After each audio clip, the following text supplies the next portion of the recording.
Hey guys, welcome to What If Zack Survived Part 7. What's that? I'm late? By 3 months? No, I'm not. Complete lies. Slander. Stop it. Stop it. Stop it. Listen, man, this stuff is hard. Though you know it's not hard? Hitting that subscribe button, huh? Though seriously, guys, I'm sorry for taking so long on this one. I know, I was supposed to get them out once a month. That's what I wanted to do, but again, sometimes it just doesn't work out. It's life, you know? But we're back now, and I am going to be focusing on this once again, so, yeah. And just in case you didn't know, if you are subscribed to the Patreon, then you have early access to the scripts as I'm working on these videos, and also the videos go up earlier for you. So if that's something you're interested in the future, because you really can't wait for something, which I don't blame you, definitely consider that.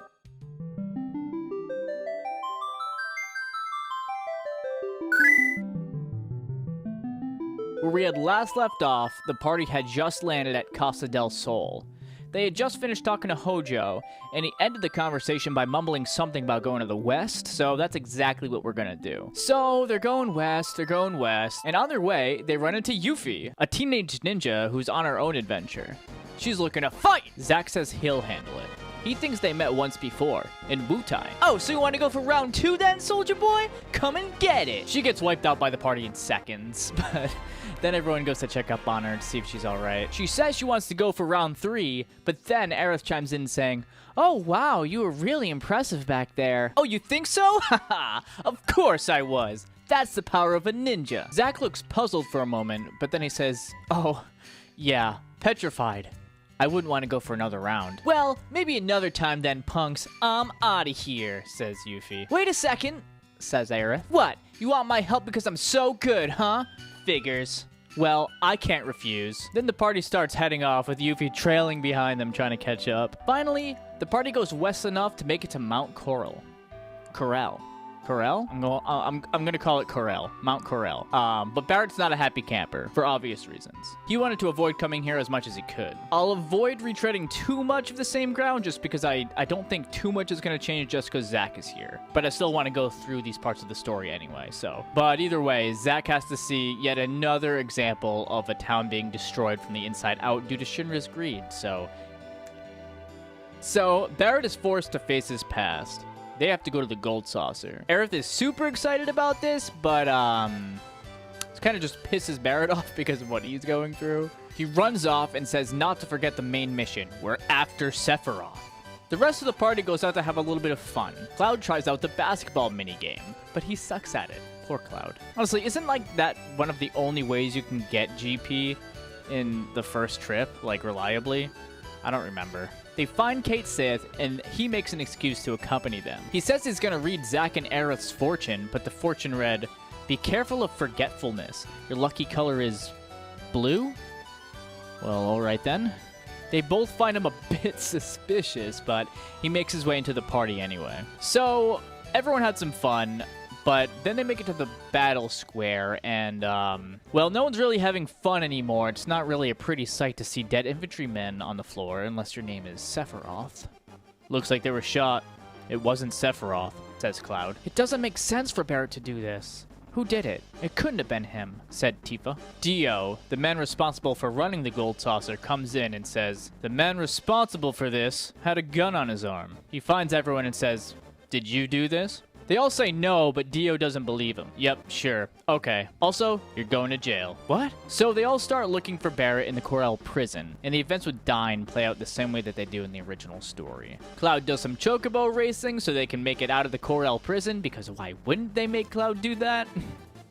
I feel like Cloud is just, I don't know, man. He gets the shit end of the stick, huh? That seems to be a reoccurring theme in this What If. But now they continue their search for Sephiroth after winning a buggy from Dio. Dio also mentions that a man in a black cape mentioned something about the black materia, and they're heading further north. So that's the only clue they have right now. But now they're extremely close to Gungaga. And Zack really wants to see his family. Because, yeah, he never really get to see his parents all those years prior. Aerith is excited to meet them, too. Red is a little ticked off because he wanted to go home himself, but He'll deal with it. Before heading into town, they visit the broken down reactor and see Seng and Scarlet. The party eavesdrops on them and learns that Scarlet is looking for some big, huge balls of materia for the ultimate weapon.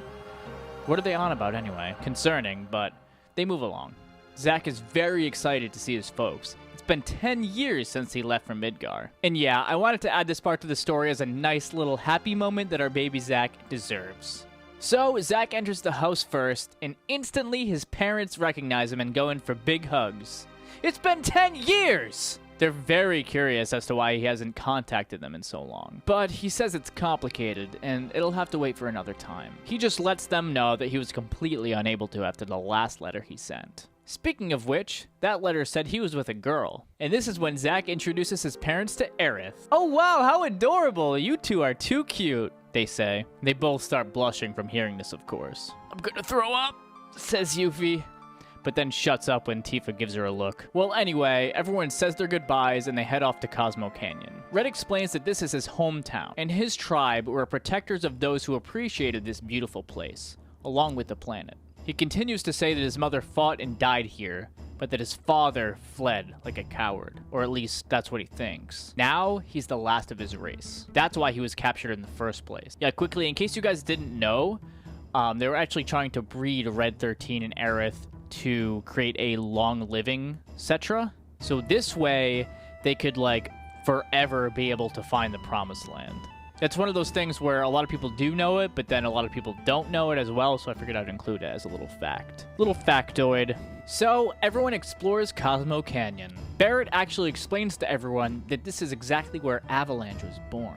Someone here studied the planet and everything around it, and then moved to Midgar to start Avalanche. Interesting. After that, Red brings everyone up to the observatory to meet Bugenhagen. He is quite grateful that Nanaki has some friends. Turns out everyone here is trying to save the planet. Bugenhagen finds this interesting and decides to humor them.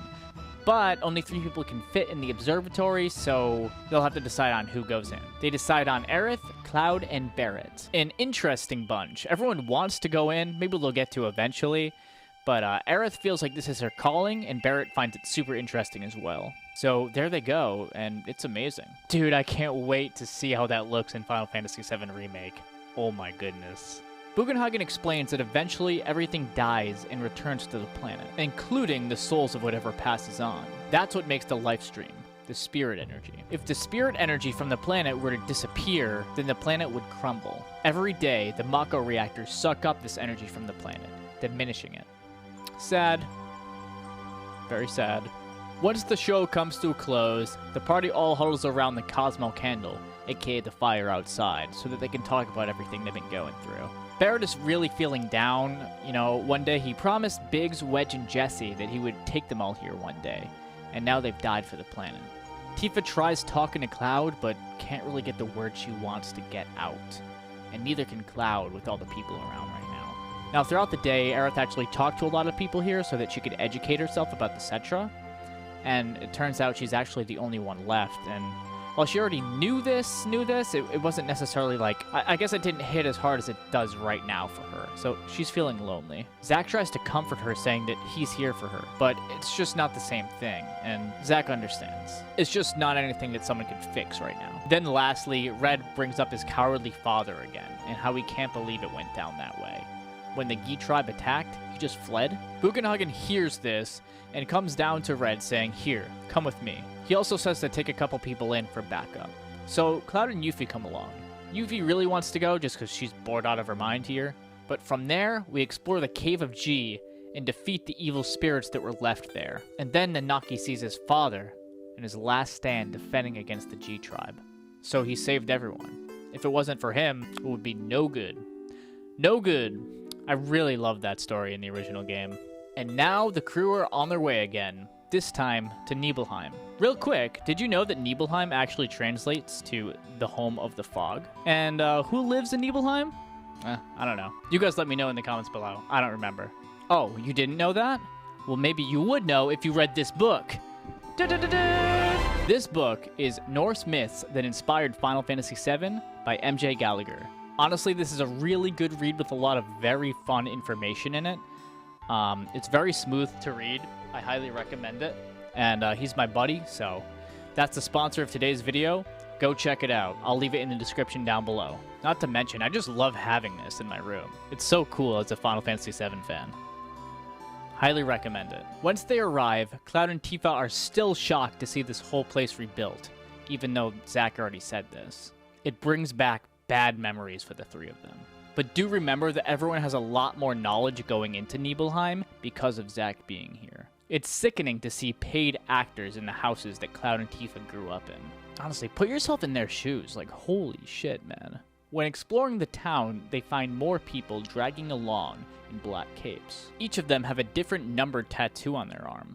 They can't seem to get much out other than mumbles and pained groans, but some of them do mention the reunion and the voice of Sephiroth. Cloud feels a calling to the Shinra mansion, almost like something or someone is pulling him there. They all head down to the basement, Zack feeling very uneasy about the reasoning behind it all.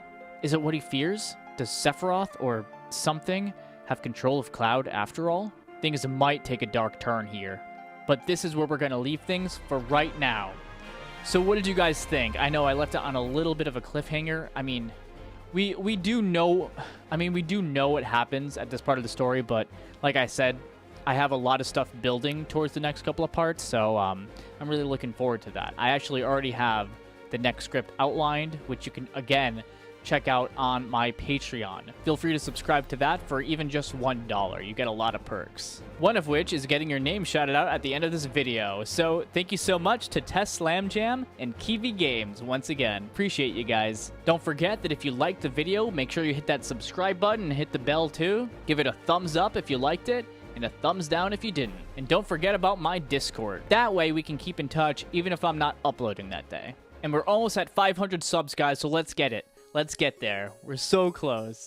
But yeah, that's gonna do it for me. I'll catch you next time. Sayonara.